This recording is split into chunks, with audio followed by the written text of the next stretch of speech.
श्री अर्जुन राम मेघवाल जी, श्रीमती मीनाक्षी लेखी जी, भारत सरकार के संस्कृति मंत्रालय के सचिव श्री गोविंद मोहन जी, पर्यटन मंत्रालय के सचिव श्री अरविंद सिंह जी, श्रीमती उमा नंदूरी जी, अनेक राज्यों से आए हुए राज्यों के संस्कृति मंत्रालय के, पर्यटन मंत्रालय के मंत्रीगण, सभी राज्य सरकारों के अधिकारीगण और उपस्थित पत्रकार छायाकार मित्रों, सबसे पहले तो एनआईसी के चेयरमैन के नाते मैं अमृत समागम में आप सभी का हृदय की गहराइयों से स्वागत करता हूं। मित्रों, आजादी का अमृत महोत्सव शायद एक पीढ़ी के बाद किसी के भाग्य में ऐसा समय आता है कि हम इसको मना पाए। हम सब सौभाग्यशाली है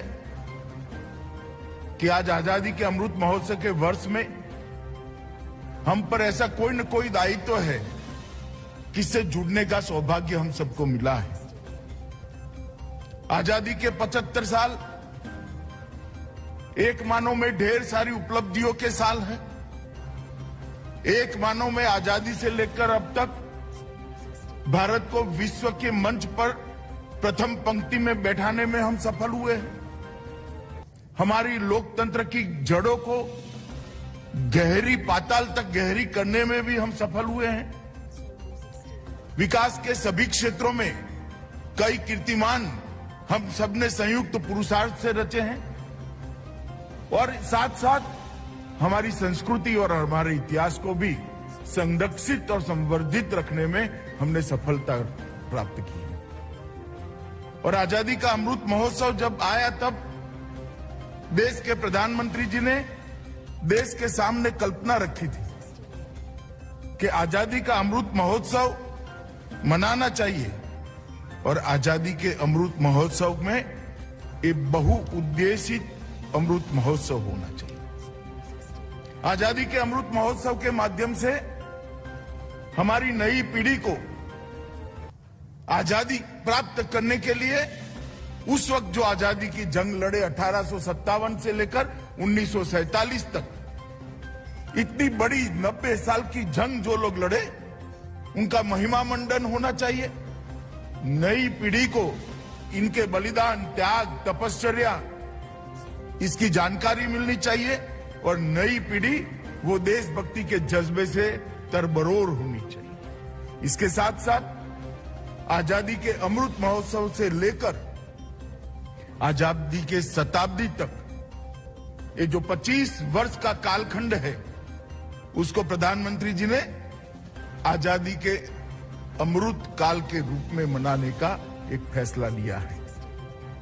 और ये 25 साल भारत को सर्वोच्च स्थान पर बिठाने के लिए 130 करोड़ की जनता का सामूहिक प्रयास कैसे हो और इसका परिणाम कैसे आए है, इस दिशा में सब एक दिशा में प्रयास करें, इसके लिए उन्होंने ये 25 साल के वर्ष को, कालखंड को अमृत काल के रूप में कहा है।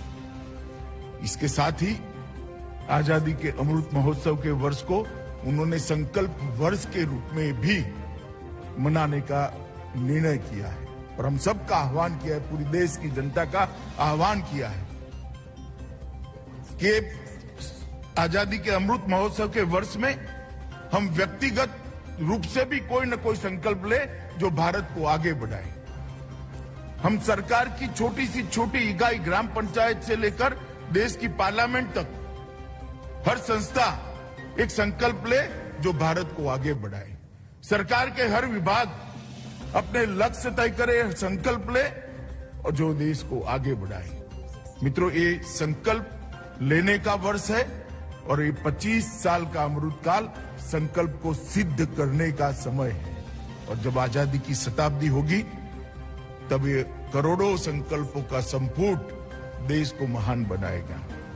12 मार्च 19 को और 2021 को प्रधानमंत्री जी ने आजादी के अमृत महोत्सव की शुरुआत भारत की आजादी की काशी गांधी आश्रम से शुरू करा और उसके बाद अनेक कार्यक्रम। संस्कृति सचिव जी ने इसका डिटेल ब्यौरा दिया है, मैं इसकी डिटेल में जाना नहीं चाहता। 25,000 से ज्यादा कार्यक्रमों के माध्यम से देश के हर कोने में, हर जिले में, हर तहसील में, हर सरकार इन्वॉल्व हो, इस प्रकार से कार्यक्रम हुए हैं। परंतु हमने ये स्वीकार करना पड़ेगा कि अभी भी कुछ छूट गया है।